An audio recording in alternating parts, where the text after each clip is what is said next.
All right, we're live. Live and kicking. Let's get going. All right, good afternoon, everyone. It's Friday, September 24th, 2021. Today, we're talking all about the latest iPhones because they're finally here, the new iPad mini, and the software updates that power them all, because this is the iMore show. Joining me, as always, is iMore contributor Karen Freeman. Hey, Karen. Hello. And joining us today, once again, as our special guest, is Christine Romero Chan. Hey, Christine. Hey. So, all right, it's iPhone day. People are getting them. People have them. Karen has everything that she ordered. Karen, so before the show, you were talking about something you inadvertently did to yourself with your iPhone and iPad orders this year. So why don't you talk a little bit about what you've got in your home today? Sure. I have certainly gone bigger with devices and I've gone smaller with devices, and it always takes a little bit of getting used to. But this year I went both bigger and smaller at the same time, and it really is causing a cognitive dissonance. You've really folded in on yourself. It's really taking some getting used to. I went from the 12 mini to the 13 Pro, and then I went from the iPad Pro to the iPad mini, which is so adorable. And did you get the purple iPad mini? I did, and it's. Let me take it out of the case. It is like. Oh no, Karen, I can't see you. Oh, I can hear you. It was unplugged. Let me try unplugging my camera and see if that. This is the hazards of live video, folks. Yeah. Oh, I don't know what happened. That's weird. I'm getting an error message I've never gotten before. You can still hear me? Yes, we can hear you just fine. Yeah, I don't know what happened to my camera. One of these days we should what? There we go. You're back. I hit a button inadvertently, I think. Oh no. I don't know. Oh no. Okay, well, let me fix the camera.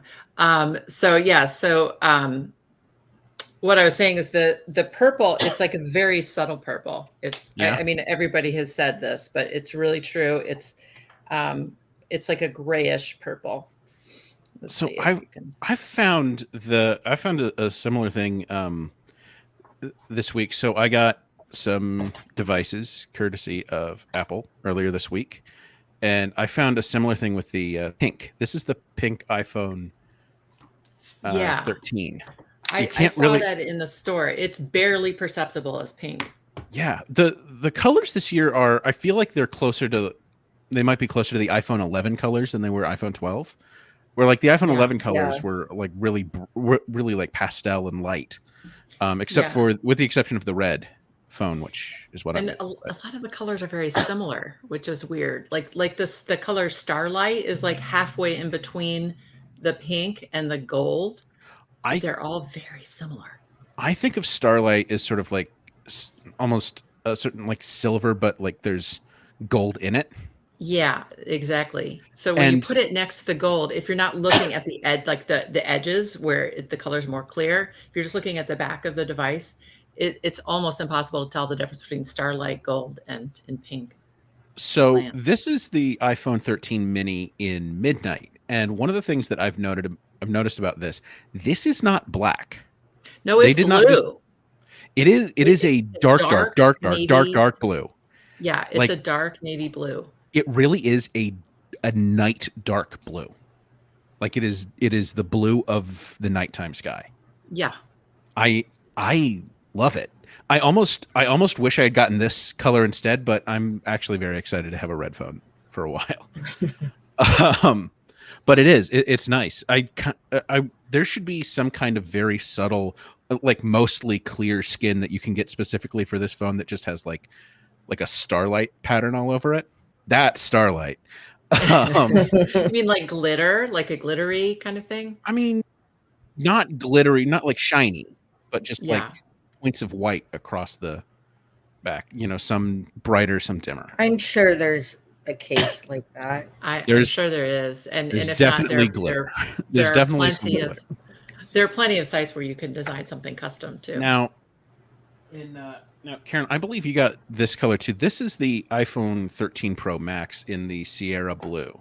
Yes, that is the same color I got. Sorry, I have cases Yeah, and me everything. too. So I picked that off. I don't like seeing it in person. I don't dislike it as much as I did seeing it in photos, but I was right that this isn't really a color for me.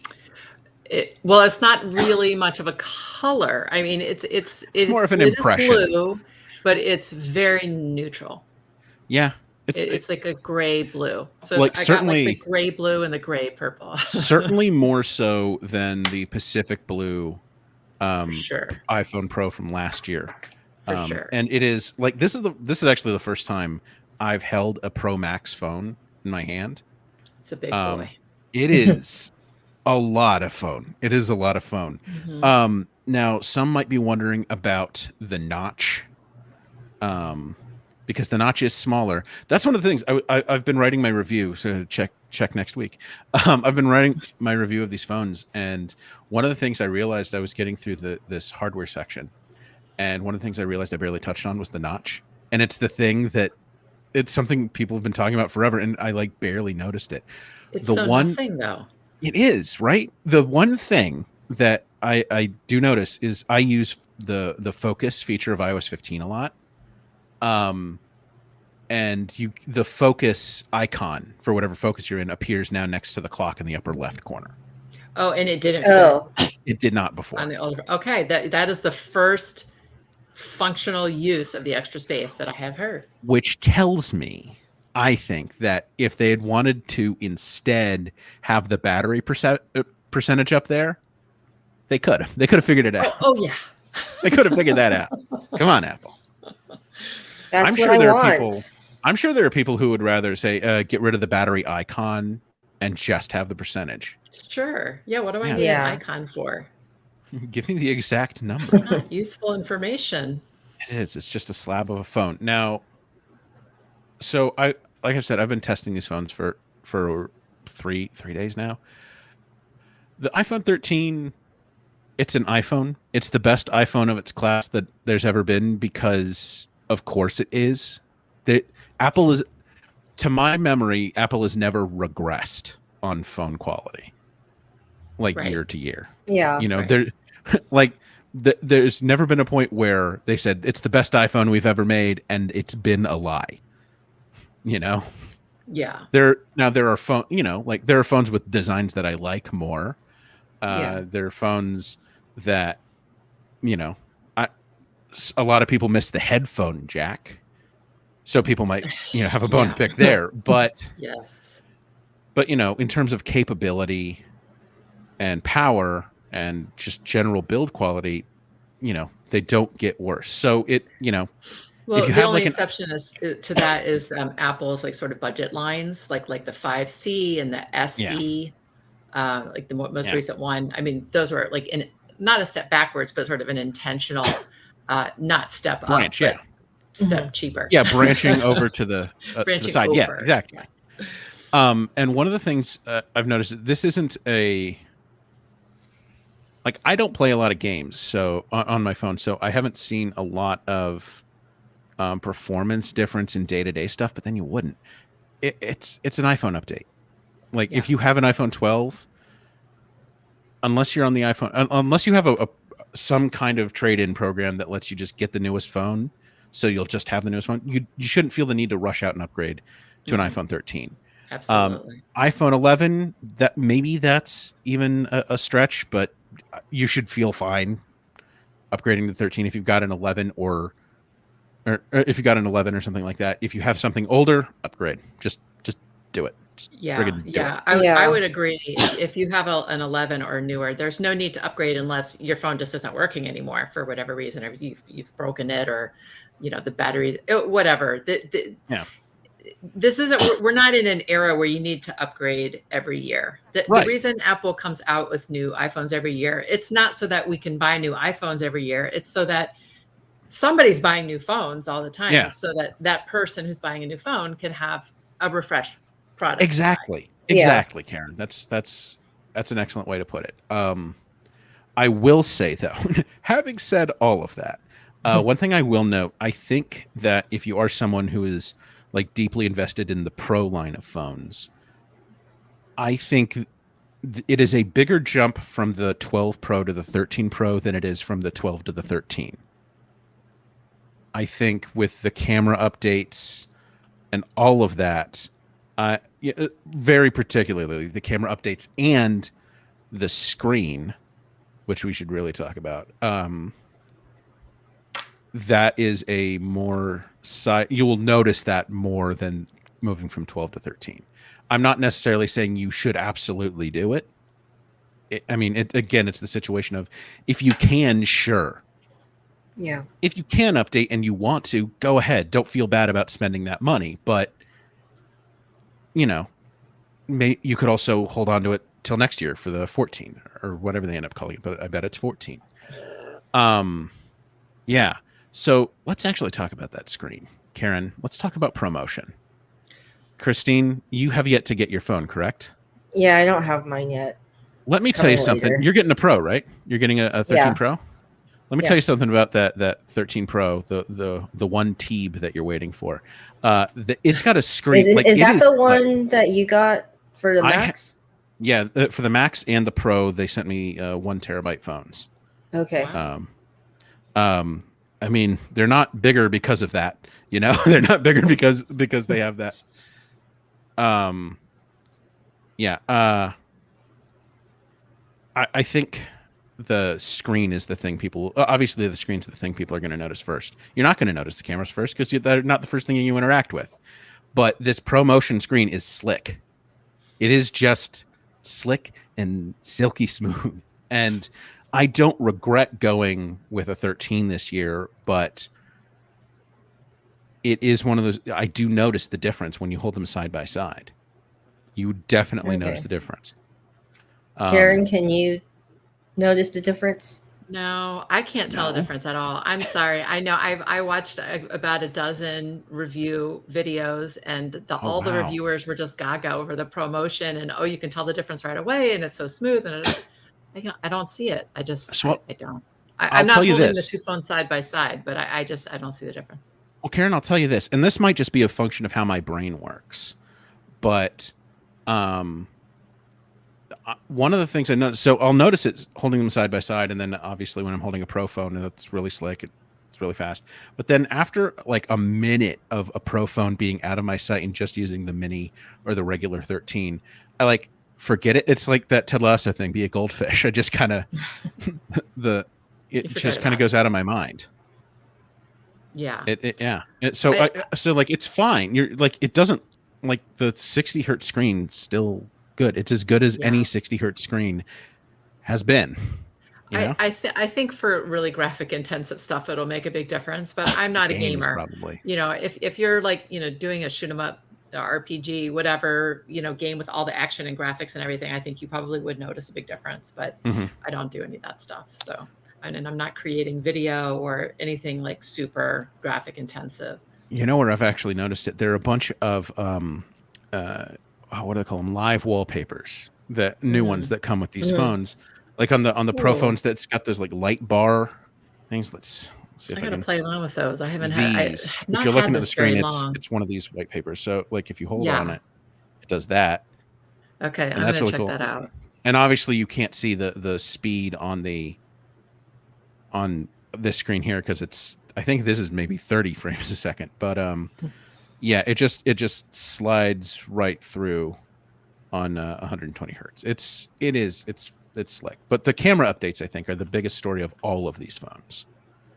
Karen, so you don't have an older phone that you can compare the display with, or? I do, but I already wiped it. I could compare it to my husband's phone, just to kind of see side by side. That's how I'm gonna see if I notice any difference, because I'm still gonna have my 12 Pro. Yeah, so. I literally have only had a few minutes to play around with this, so okay. I haven't done that much. All right. I'll have to play around with that more. So we have various configurations of iPhone out of two of us, and obviously Christine and I are awaiting our individual personal phones.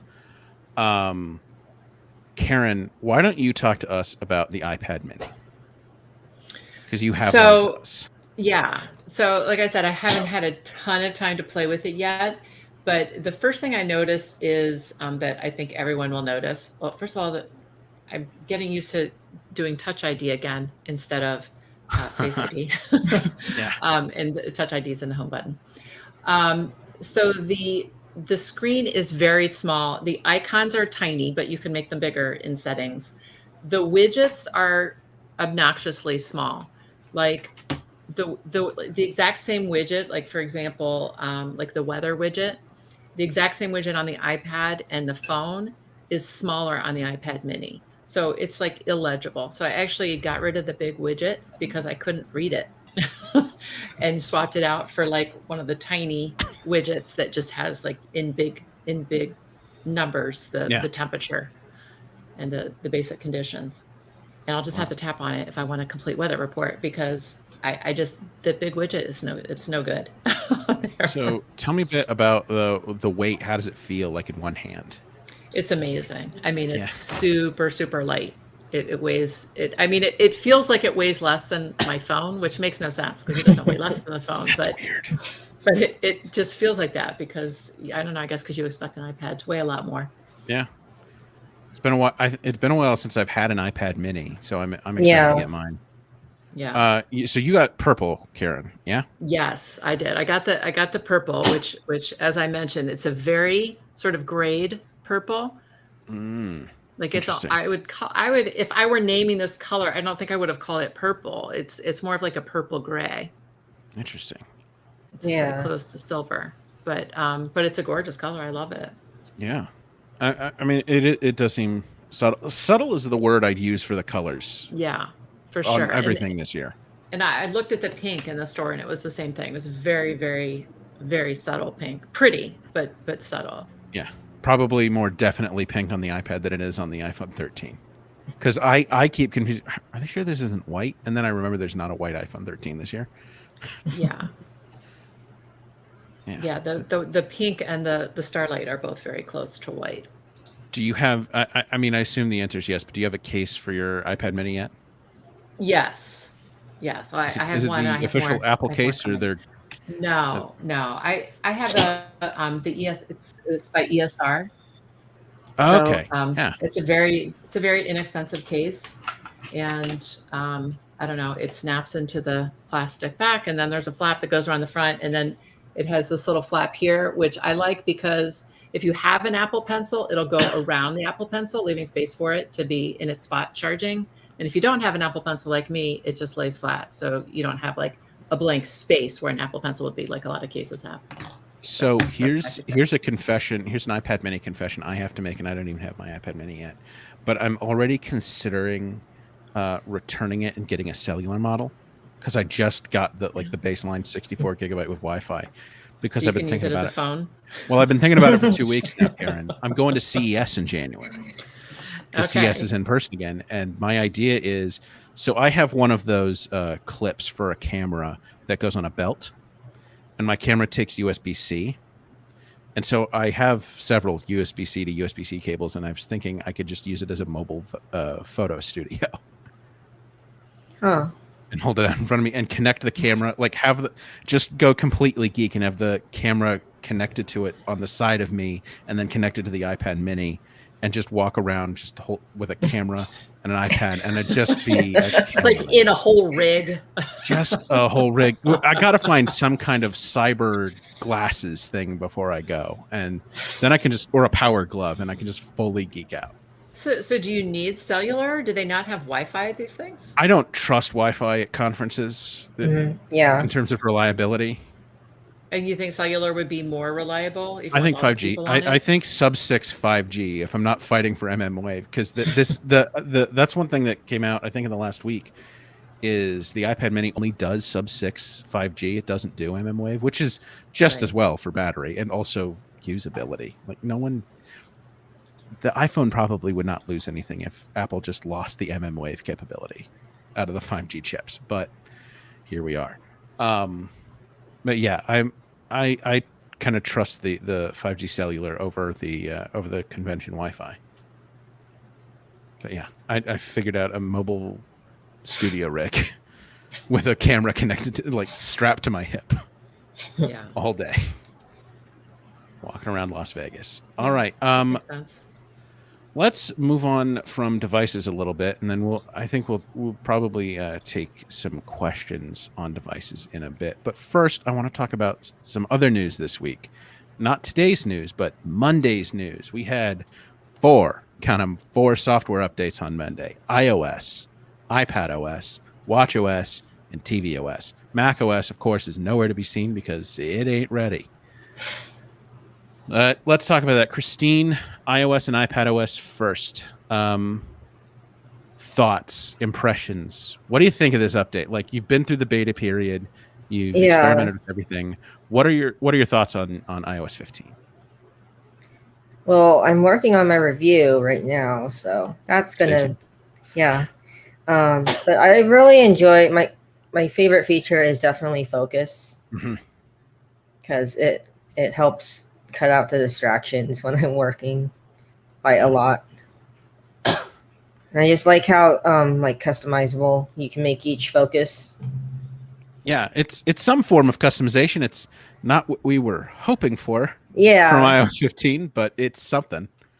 yeah, Yeah, I really like that you can have multiple instances of an app on your home screen, on any home screen now. I've seen some hilarious ones on Reddit. Like, it's just all Twitter. Yeah, or like all Apollo or something. Yeah, and it's, if this is just all Apollo is good, but all Twitter is just like, I made a home screen version of hell. But yeah, and that's good. I like to see that. One thing I would like to be able to do, though, is include the dock in a focus, so the dock changes. Yeah. I understand why it doesn't because of how the system works, but they could make some. I think if they made a couple of tweaks, like making the dock changeable, it would be really good. Yeah. Like, I don't need them. I like the music app there generally, but over in the working day, I don't need it there. Mm-hmm. I also really like the new notifications. Yeah, the new notification stuff's good. Do you find yourself using notification summaries at all? Yeah, I use them. Yeah. It gives me. I did. You did? Yeah, I set that up on my devices. It's a lot less just like constant pinging of stupid stuff that I don't need to know about the second. And I also think it looks nice. It just like looks nice and clean and cool. Mm-hmm. So, like, at the end of the day, say, oh, it's like getting a little newspaper. Yeah. On your phone. What was it? What was the feature? I had it in my brain. Safari extensions. So, like, there are now proper Safari extensions in iOS and iPadOS, including my personal favorite, 1Password. This is the first time I've gotten to try it. I wasn't on any beta for 1Password this summer, so this week was it was the first time I got to really play around with it. It's great. It's great to have 1Password in iPad or in Safari for iPad, just like it's great to have Grammarly in Safari for iPad. Grammarly is a tool I use a lot, and now it's been properly updated to work as an extension in Safari, so I don't have to copy and paste text into the Grammarly app to check it on my iPad. I'm very happy. Nice. Yeah. So, Karen, have you been playing around with iOS 15 at all this week? Just a little bit. Like I said, I set up the notification summaries, which is really nice because I have a Slage smart lock, and so I was getting notifications every time the door is opening and closing, which I don't really need to know like every single time. But like if if somebody's taking care of my dog, and it's kind of nice to know like when they actually came and walked my dog because I get the notification from the door. But so I keep notifications on, but I don't really need that constant pinging on my watch. So it's nice to be able to group that, just see it twice a day. Yeah. Overall, I mean, this is a fairly, minor is the wrong word. There's some nice stuff in here, like on-device Siri. Siri works really well now that it's on device, and you don't have to wait for. Oh, does it? I still don't use it like as much as I should. Yeah. For me, the biggest thing has been the text in photos. Oh yeah, So you live can text. you take yeah. a It's picture of huge. something and you can copy and paste. It's editable text. It's a fantastic feature. I was doing my my iPhone 13 camera tests this week, and I was taking pictures of books, and obviously a lot of these spines of books have writing on them, and so I kept getting the little live text things like what is this? Oh right, there was a weird instance. I took a photo of a placemat at my kitchen table, and there's just some like art, drawn around the side of it, and it interpreted one particular squiggle of art as text. It's like that's not okay, iPhone. Let's define Yeah. that for me, would you please? That's funny. But Didn't really what's have nice anything for is me. you can also do it with old photos, not just Yeah. live Yeah. in the moment as you're taking them. And I haven't done it yet, but you can also translate languages that way. Right Oh. in live text, yeah. Yeah, Like this is yeah. that's a live text feature. I believe so. I like I said, I haven't had anything to test it on, but it's a really cool feature. Yeah, that's some really impressive, like real like Apple magic kind of implementation. I know like Google's had that for years with a lot of their products like Lens and Google Translate too. But Yeah. but Apple's implementation of it is very good for a 0.0 software release. This isn't something that, I mean, obviously this is going to get even better over time, but it's not something that okay, wait until 15.1, which we'll talk about in a bit, but wait until 15.1. It'll be really good. No, it's good off the bat. Yeah. I think it's great. It is genuinely impressive. Yeah, I actually planned my first international trip since in 2 years. Oh, wow. For next summer. Hopefully I'll be able to do it. But I know that feature is going to come in handy, reading menus and signs and all kinds of stuff. So. And I mean, between that and the Translate app, which I think also got its own set of improvements this time around, that's going to be, your iPhone's going to be able to speak whatever language you need to speak to you. Yeah, I'm super excited. Yeah, one feature I want to talk about, and obviously it's technically an iOS 15 feature. It is more of an iPhone 13 feature, and should have touched on it earlier. But I want to talk about cinematic mode a little bit because I've been playing around with this. Now I'm someone who's I don't have a lot of other people around me, so like doing the whole thing where you hold the camera up and then there's other people. There's another person they're all imaginary over there. So I've been using objects a lot. The live stuff for cinematic mode when shooting, yeah, that's impressive. Where it acts more like a director of photography would, or like a camera lens would on a big camera. That's cool. What's really cool is that it works in post in the edit.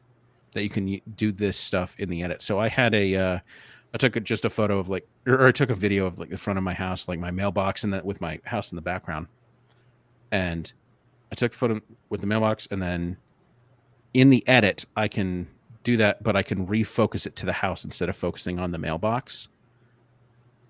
It's very cool. I mean, I'm not gonna say it's gonna change the face of cinema or whatever, because it won't. Like it works it's impressive, but it works at 1080p 30 frames per second. That's the max you got there. Next year maybe they can get to 4K, who knows. But like that sort of capability, do either of you remember the Lytro camera, or actually Lytro cameras from like 7 or 8 years ago? No. It was a camera that basically actually they made two cameras.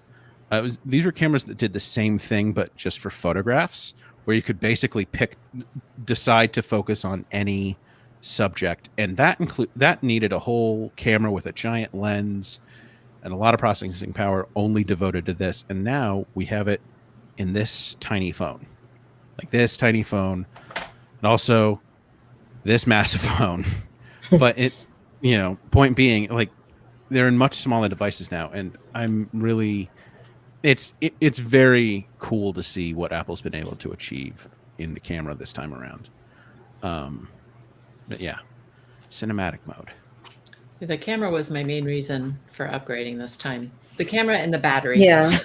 Solid upgrades. Yeah, because you were on a mini and you were on a 12 mini, so you don't even have the extra hour and a half battery that the 13 is definitely going to get. I mean, But, the 12 mini battery is below 50% by midday yeah, consistently. that's not shocking. And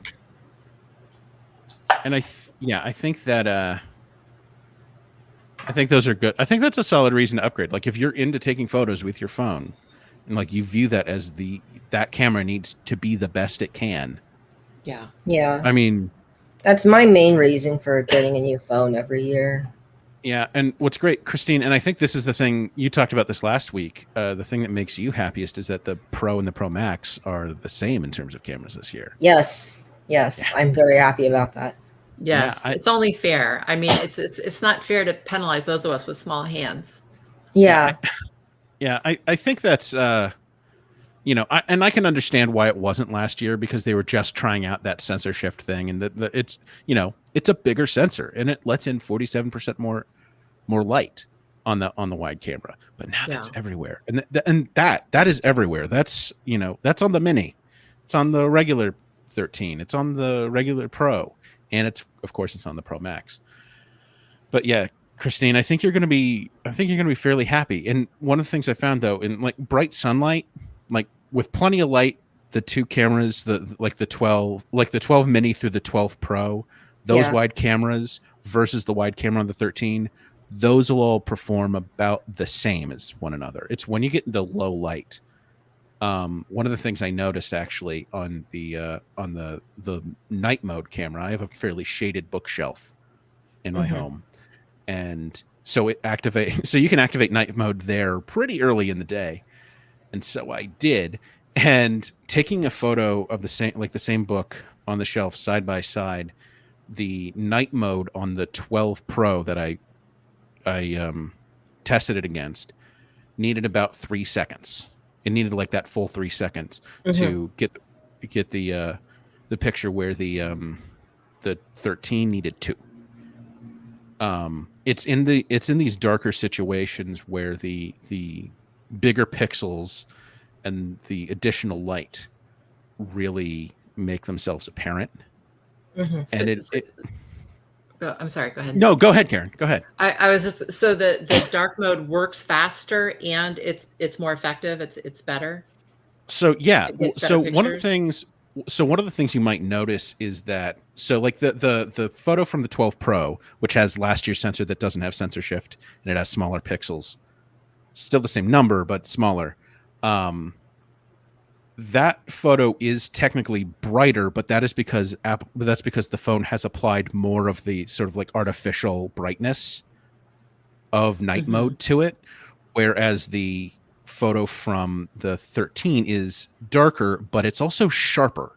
Like the light is more natural because it doesn't have as much of that artificial brightness applied, and it's more of it's a very nice contrast. It's got a very nice contrast effect in that photo versus the 12 Pro.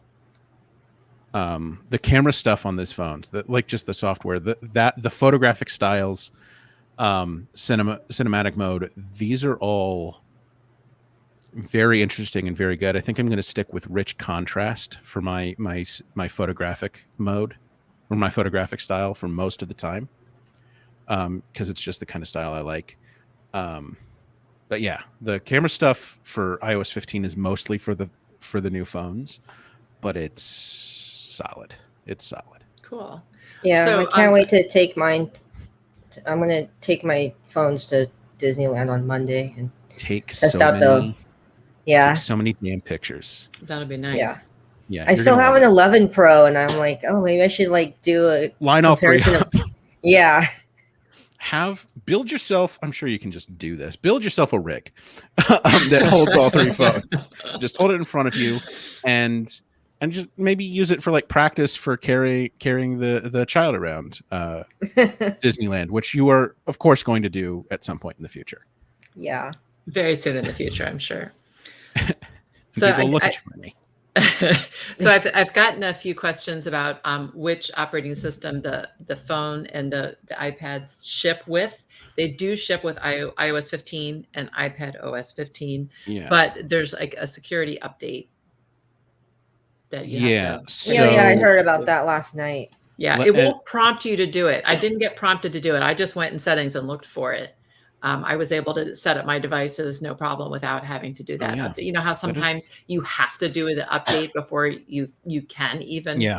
get your phone Well, up I and running? heard that there's an Apple Music bug.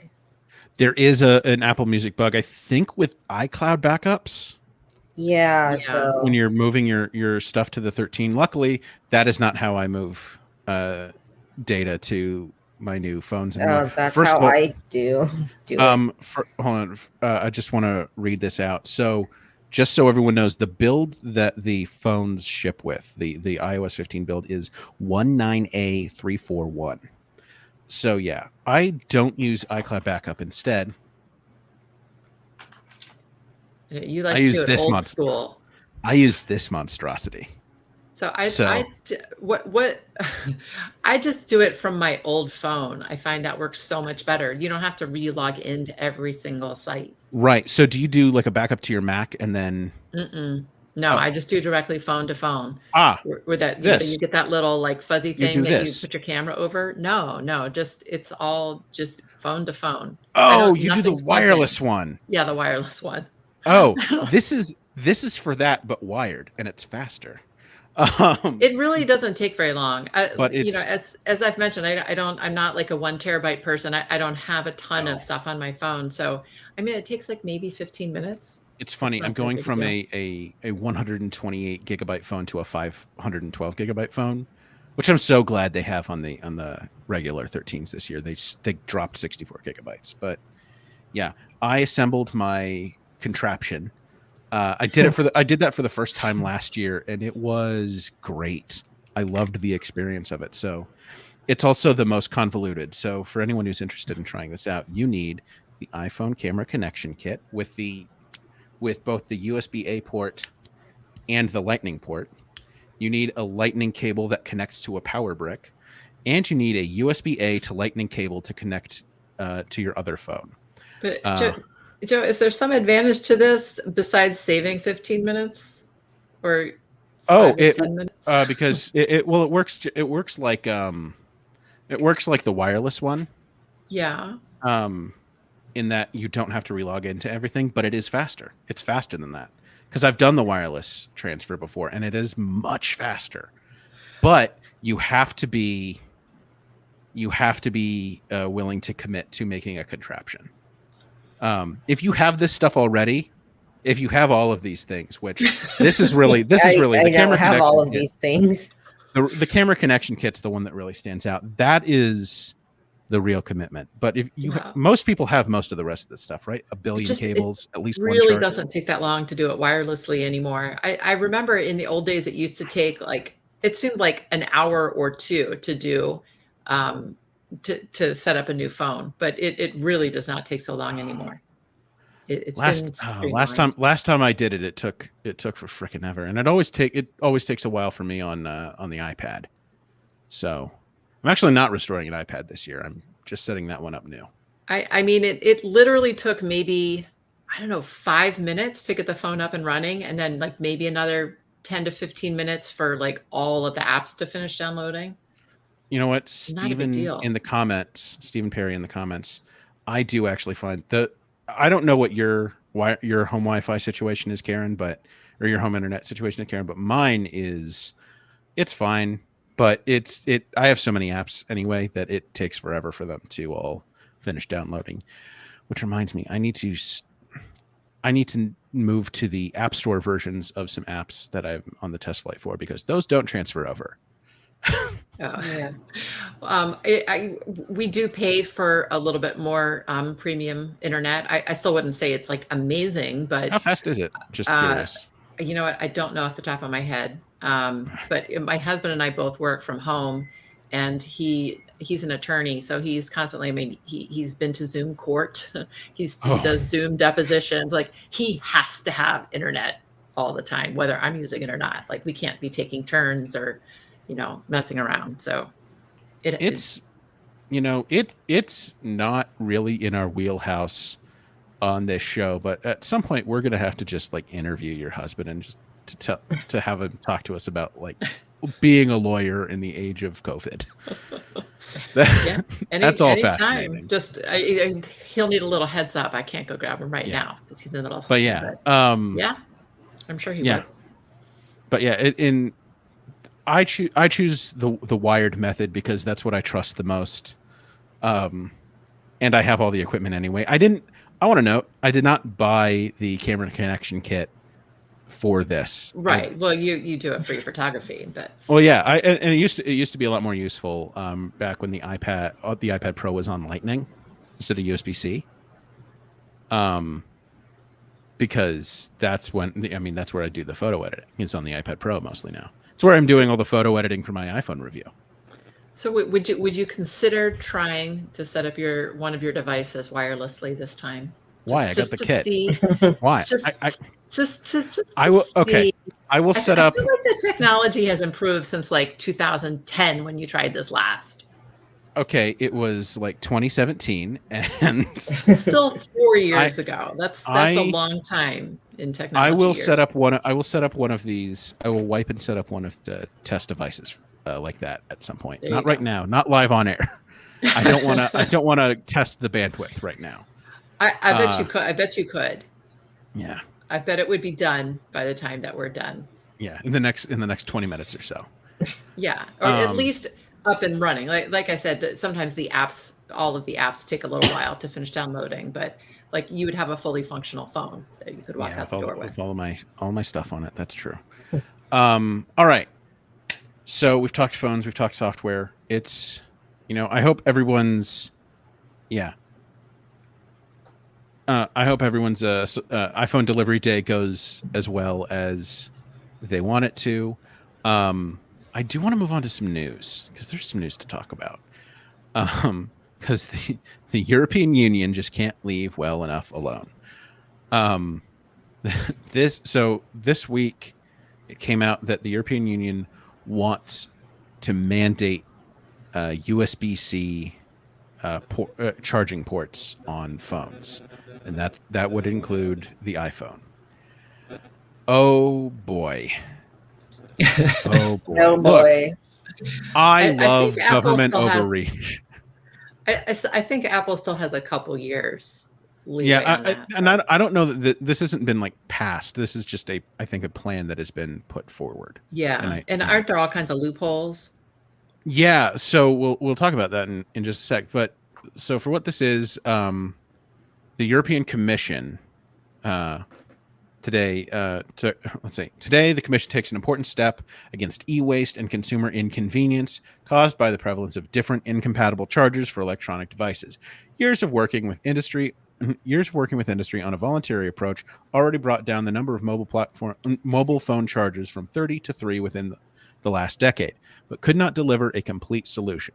The Commission is now putting forward legislation to establish a common charging solution for all relevant devices. Oh boy, look, I love government overreach as much as the next guy, I'm sure. But maybe this is ill-advised. I would call this not great. Look, I'd be thrilled if Apple switched the iPhone to USB-C. I mean, I really would. It's just one connector to charge everything. Apple, do it on your own. This is a classic example, by the way, of regulate yourself before governments regulate you. But yeah, this is one of the reasons I think this is bad is, okay, so what happens in like 2023 when we get USB-C mini and it's better or it's just as good, but it takes up less space on a phone? Like, I mean, do we have to have new legislation for that? Do we have to have some kind of special dispensation? I mean, why do this? Like, why force the issue? You've already got it down to 3 connectors. You said so. This is some, I think, European Parliament member. They have an iPad Air and an iPhone, and they can't connect them to the same plug. And that's what this is. That's what this feels like. They probably have a drawer full of cords, and they don't know what they all are. And they didn't use an iPhone until after they switched to Lightning in 2012. So they didn't go through the 30-pin, brouhaha. Yeah, so as Phone Pup in the comments asked, where does wireless fit in? So, from my understanding, and keep in mind, I'm not a lawyer, I'm not a European legislator. I think it's exempt. So if you don't need to have you don't need to have a USB-C connector if, say, your phone doesn't have any ports and it charges completely wirelessly. So Apple could go all in on MagSafe and just have no port, which is, I think, what they'll do rather than go to USB-C. And that means that you can transfer data somehow wirelessly at some point. So, Christine, it's really good you bring this up because it gets us to talking about a rumor actually from this week. Actually, not a rumor. It's not a rumor. It's just a thing. It's just a thing that exists. I think this comes to us by way of the FCC. But the Apple Watch Series 7 has a high bandwidth wireless data transfer protocol that no one's going to be able to use except Apple. 60.5 gigahertz, I think, which is very high. It's a very high data rate. But this is something that I've been saying for a year, is Apple should find a way to put data in MagSafe, and it sounds like they might be kind of going in that direction, which that makes me Nostradamus. So I'm going to start a new career as a fortune teller for Apple products. But yeah, that's it's great that you bring that up because they might be heading exactly in that direction. So Christine, would you prefer the Apple switch to USB-C rather than, say, go all in on MagSafe and do MagSafe data, or do you think it's just fine if they close up the phone completely? I would prefer that they go USB-C because I still use I still charge with a wire mostly because wireless charging degrades the battery faster. So it does do that, doesn't it? Yeah. So I would prefer to have a wired charging solution. Yeah, and our friend Stephen in the comments pointed out that that CarPlay would be an issue if we went completely wireless. So, because people don't buy cars as often as they buy phones. Probably. I've been thinking about this. I've been thinking about this for a year. And if they did data on MagSafe, they could set it up in such a way where it reads like you've plugged it into a lightning port, and you could plug the the other end of the MagSafe cable into the USB port for your car. Yeah. So another dongle, in other words. Yeah, you would probably. Let's be very clear. A data connector for MagSafe, the other end of that cable is USB-C, and most of those car ports are going to be USB-A. I think I have to imagine most of the car ports that do wired CarPlay are USB-A. Mine is. Yeah. I haven't even seen a USB-C. Right. So you would need like a USB-C to USB-A connector. But it's a problem that you would need to solve, so they can solve it that way. Yeah. Maybe they could have a special CarPlay connection kit, and that's how they sell it. Yeah. We've also could be worked around. But yeah, that is let's see. What's the full proposal on this thing? A harmonized charging port for electronic devices. USB-C on all devices sold in the block, regardless of brand. Harmonized fast charging technology. This is the other part of this. It deals with fast charging. The EU says this will, quote, help prevent that different producers unjustifiably limit the charging speed, and will help to ensure that charging speed is the same when using any compatible charger for a device. That is aimed directly at Apple. And frankly, that's a dumb way to do legislation. Unbundling the sale of a charger from the sale of the electronic device. Companies will have to sell electronic devices without a charger to reduce the number of unwanted chargers in circulation. This measure doesn't say whether this will be the only available option or just if companies like Apple would have to offer a charger-free option. Well, good news on that, Apple. You already do that. It's wild. The thing that really made a lot of people mad last year is, the EU is considering it for official policy. And then finally, Improved That's information weird. for consumers. The EU wants producers to provide better info about charging performance, including required power and fast charging capabilities, to make sure they buy the right charger for their devices. Oh boy. That's a lot. That's a lot. Yeah, Oliver. What is Oliver saying here? It only applies to devices that have a port, right? So the wireless charging isn't really affected. But just wait. 10 years from now, wireless charging will be affected. No more MagSafe. You can't do MagSafe. Because no one else can do MagSafe, Apple, so why should you be able to do it? What do you think? Do you think that EU should just mandate this? Or should we just wait for Apple to go portless? I mean, it does seem like an overreach. It's not a safety issue, or it's one thing to mandate safety issues when it comes to technology, but this is like a convenience issue. Yeah, I don't know how much we want to be mandating convenience. Like, there's I think there's plenty that governments can do in this arena that isn't, that does genuinely affect consumers. Like when, I think it was 2008, 2009. I think when the U.S. passed a bill that mandated certain provisions for credit card companies and I think maybe debt collection services that basically you have to use plain language. You have to make it apparent what people owe and the terms of deals and that sort of thing. Right. That sort of thing I understand, but mandating that all companies have to use the same charger and the same type of charging port. It does seem sort of random.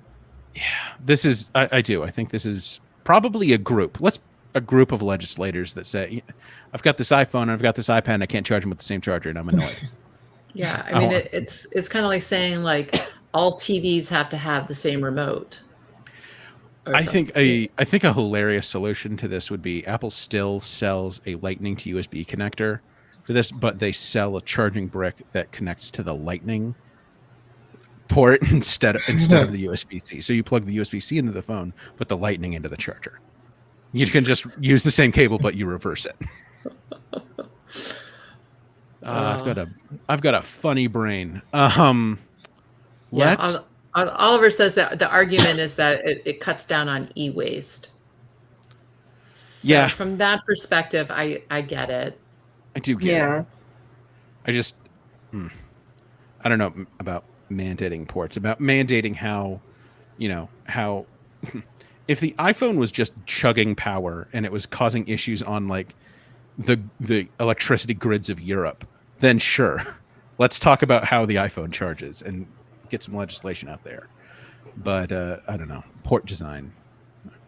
Now that we have these new devices in our hands and new software in our hands, it's time to be not content in just having that and being happy with our recent purchases. We have to look to the future.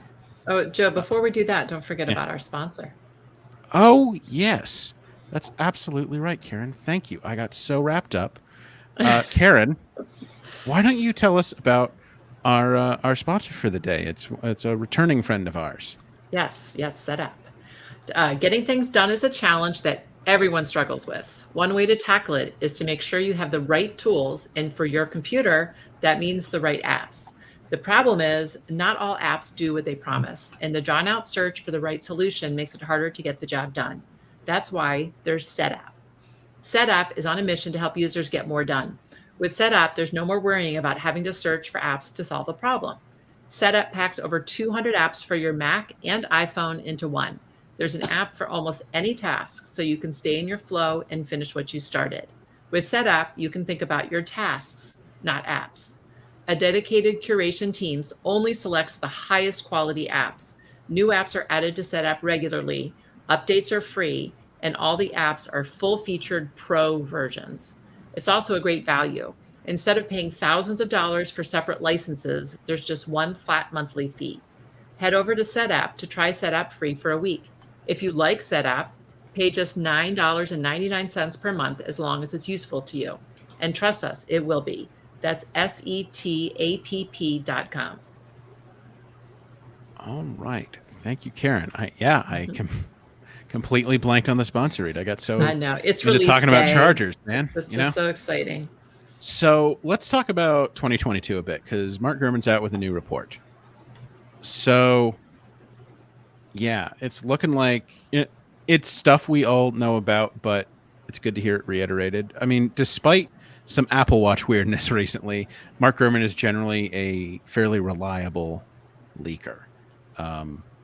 So next year, he says in his latest version of the Power On newsletter, latest edition Power On, looks like we're looking at redesigned AirPods Pro, new MacBook Air, and new iPad Pro for 2022. Also, as many as 3 new Apple Watch models. We've heard about this. So usually I think we can expect maybe a new SE Apple Watch next year. Also Apple Watch Series 8. There have been rumors for a while of some kind of super rugged, like sport focused or maybe adventure, let's say adventure focused Apple Watch. Christine, would you get the adventuring Apple Watch? Would you get the adventurous watch? No. It's sure to be ugly. It's sure to be super ugly. It doesn't sound like my kind of thing. It's aluminum and it only comes in brown. Yeah, no. Actually, I think that'd be neat for a rugged watch. It would be aluminum for like, I don't know, lightness or whatever, but then it comes with the sapphire crystal. It's this weird concept of not quite tough enough, but also very tough on the screen. Because that sapphire crystal doesn't scratch. It does not really scratch.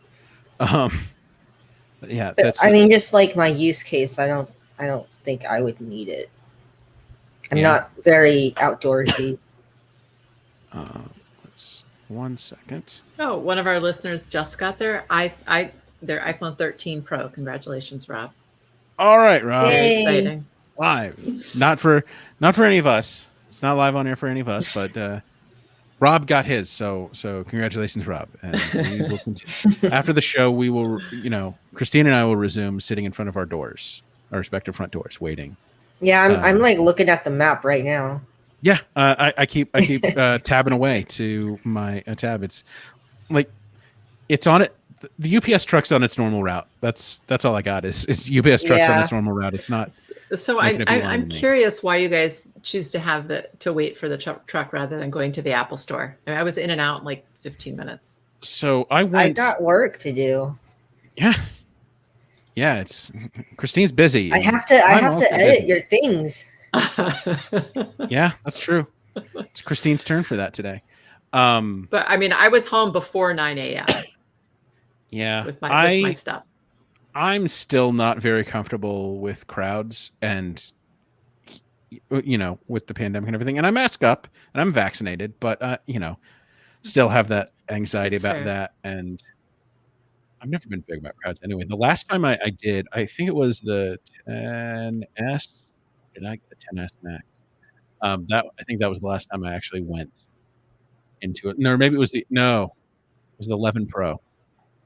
The iPhone 11 Pro, and that was in store, and that was okay. But that was also that was the year of iPhone 13, or not iPhone 13, of iOS 13, and the weird beta cycle for that, where iOS 13.1 beta 1 launched even before the public release of iOS 13. So I was immediately moved to iOS 13.1 beta 1 before I could get my phone. And so I had to update the phone to the beta, then wipe it, then move data, which I think is a smoother process now if you do get caught in that kind of cycle. But I still wouldn't recommend testing it because there are new betas this week. There are new betas. The iOS 15.1 is out in developer beta and public beta, and SharePlay is in it. So that might finally be coming soon. Did not make launch, but that's going to be a cool feature. That is going to be cool. We should, if we should find a way to watch. We should all find a way to watch Ted Lasso as a team. It's an iMore team through the SharePlay feature. Yeah, I was just glad to see they were back on track this week because that Coach Beard episode was just a big no. Well, it's still funny. I haven't seen Ted Lasso. Well, it was really funny. Spoilers. So they plotted for 10 episodes, and Yeah, then no, Apple I said, know. yeah, and And so Apple said the add two more, but the other one that they randomly added with the Christmas episode was yeah. random, but it was really good. Yeah, I personally liked the beard episode. That's my kind of thing. Okay. But they have 12. They've already announced they have 12 next year. This is the real Apple news that everybody tunes in for. Um, but they already have 12 for next year. But they're going to be able to plan for it. So it'll be we shouldn't run into that sort of standalone thing this year. Yeah. I'm excited because for anyone who knows English Association football, slight spoiler alert, but Richmond is now at 82 points, which would probably on average put them in contention for promotion. Okay. I think we're in for a playoff game for the end of the season. Okay. Well, Oliver in the comments, but he's also one of our writers, said that he thinks Ted Lasso is overrated. And Oliver, I will fight you. all I had to say about that is I don't think it's one of the best sitcoms ever, but I think it is such a feel-good TV show that we so needed at this time. I think it might be one of the best sitcoms right now. Oh yeah, right now, but in the history of sitcoms. But in the history of television, there's a lot of competition. Right. You know?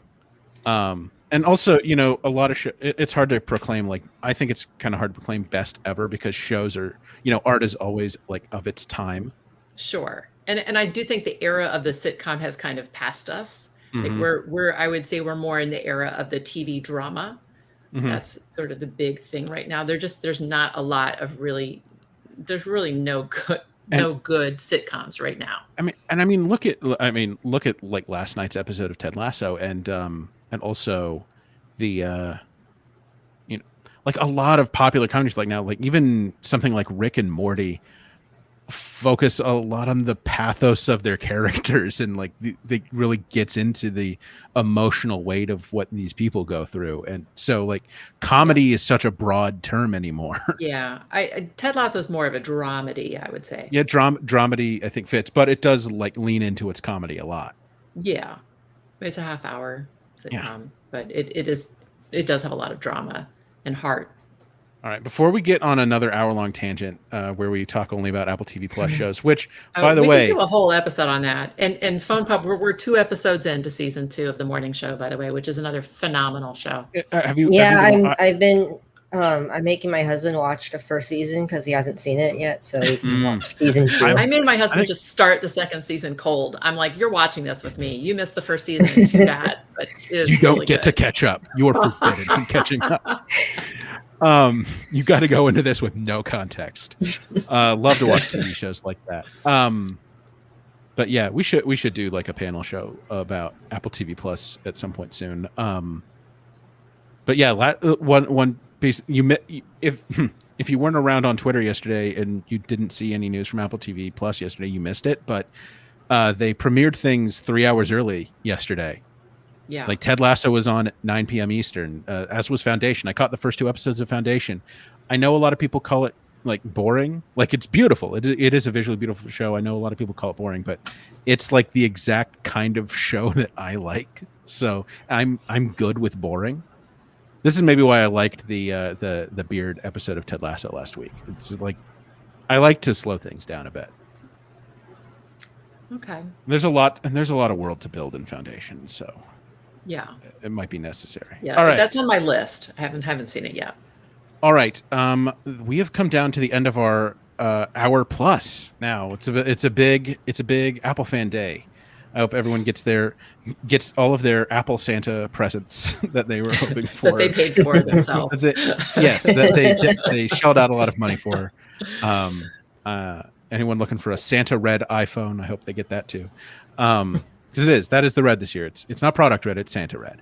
All right, until next time, this has been the iMore Show. Thanks to everyone who showed up to comment and watch live. It's always great to have you in the comments. Everyone was very active today. Really great to see you all. Big thanks to everyone who's going to listen later in their podcatcher of choice. Big thanks to Jim Metzendorf, who always makes it sound so lovely. And thanks, Christine, for joining us once again on the show. Great to have you. Anytime. And until next time, we'll see you around. Bye, guys. everybody. Bye.